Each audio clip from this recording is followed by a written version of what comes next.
I'm Katie with Factory Dry Crafts, and today we're going to be making these adorable arrows. And what you're going to need to make these is you're going to need a long piece of wooden dowel. You're going to need some gold spray paint. I'm using a metallic finish. You're going to need jute or twine, black acrylic paint, a paintbrush, a paint tin to put your paint in, white feathers, scissors, black cardstock, and a hot glue gun.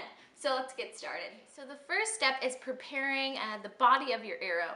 So what I have these long wooden dowels, and I just cut them in half actually because I wanted my arrows to be a bit shorter. So you can go ahead and cut those in half, and that's the first step.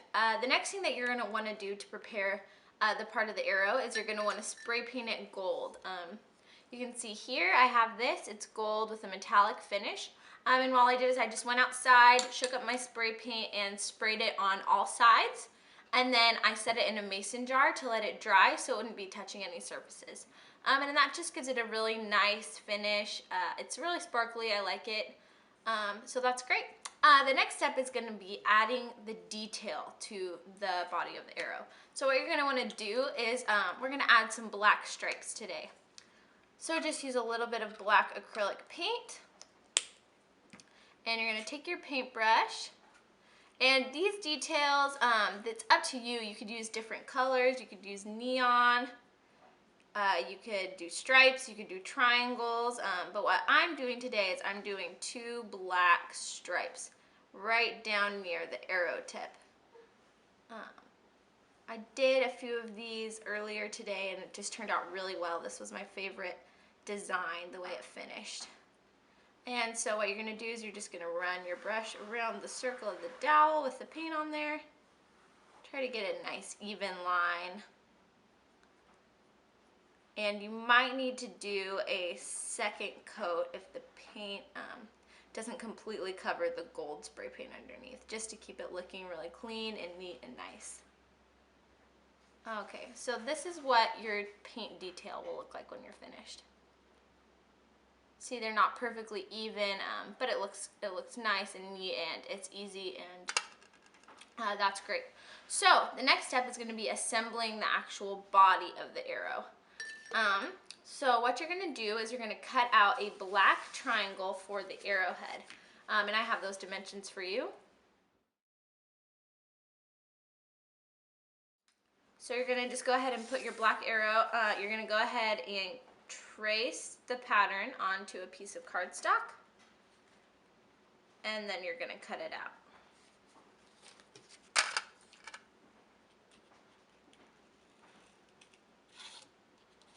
And you're just going to cut out the arrow shape, and you can cut out as many at a time as you're going to be making arrows. So right now I'm just doing one. So here's my arrow. The next step is folding this in half. Now, creasing the arrowhead gives it just a nice, it's kind of like a 3D effect. It's kind of cool. So you're just going to get that right in the center of the triangle and make a nice, neat crease. I'm going to use my scissors to press down on that and make sure. There we go. Okay, so once that's done, you can go ahead and attach it to the arrow. So I'm going to do this with hot glue. So you just apply a small amount of hot glue to like a ½ inch from the end of the dowel. And then I'm going to go ahead and place the arrowhead on right at the fold, right onto the glue. And you can see how that looks. Okay. The next step is applying the feather to the end. So what you're going to do for this is you're going to line your feather up next to it, and you're going to apply hot glue to about the last, I'd say 1.5 inches of the dowel, just until the feather starts getting feather. There we go. And you're going to press that down onto the hot glue. Now my feathers, I just got a pack of white craft feathers, and I actually spray painted the tips. So that's a fun added detail that you're welcome to try. Again, different colors look great. I chose gold just because I was using that for the body of the arrow. And I think that that adds a really nice, fun touch. Okay, and so the final step is going to be wrapping jute around this part of the feather because I don't like the way that looks. I don't think it's very neat. So we're going to cover that up. So you're going to apply a small dot right to the end of the feather and take your piece of twine and attach that to the end.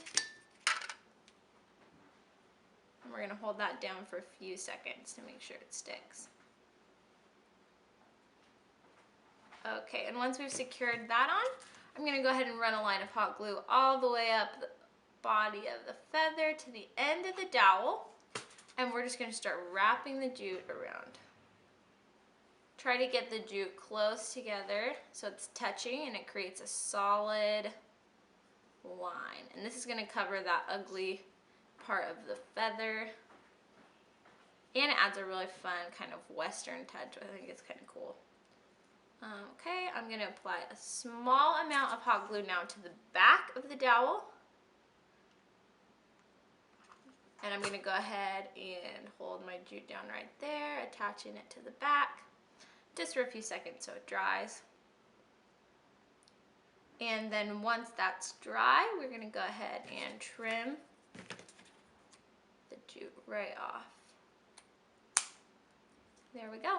And there you have it. There's a homemade arrow. I hope you like this project. I really do. I think it's a lot of fun and it turns out looking really cool afterwards. So yeah, have fun with this. Thanks for watching.